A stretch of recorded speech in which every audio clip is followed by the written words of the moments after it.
আল্লাহর এক দরবেশ বান্দা এক বট গাছের নিচে বিশ্রাম করতেছিলেন আর সূরা মুলক পড়তেছিলেন। এই আয়াতের কাছে এসেছেন, হাল তারা মিন ফুতুর, দেখতে পাও কোনো ভুল? শুয়ে শুয়ে বলতেছে, আল্লাহ তোমার সৃষ্টি জগতে তো ভুল ধরার কোনো উপায় নাই, কেউ ধরতে পারবে না, তবে আমার চোখে একটা জিনিস বেমানান মনে হয়। একা একা বলতেছে, সেটা হলো এই, তুমি তাল গাছ বানাইছো যেমন তালও সেই রকম বড়, বেল গাছ যেমন বেলও বড়, নারকেল গাছ যেমন নারকেলটাও বড়, কিন্তু এত বড় বিরাট বট গাছ ফল একেবারে ইতুটুকু ইতুটুকু, এইটা একটু বেমানান লাগতেছে।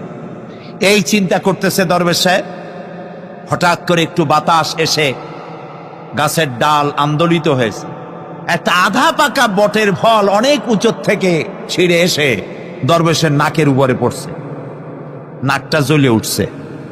দরবেশ সাহেব বলছে, আস্তাগফিরুল্লাহ, আল্লাহ এটা তো ফল না, এটা আমার চিন্তার জবাব।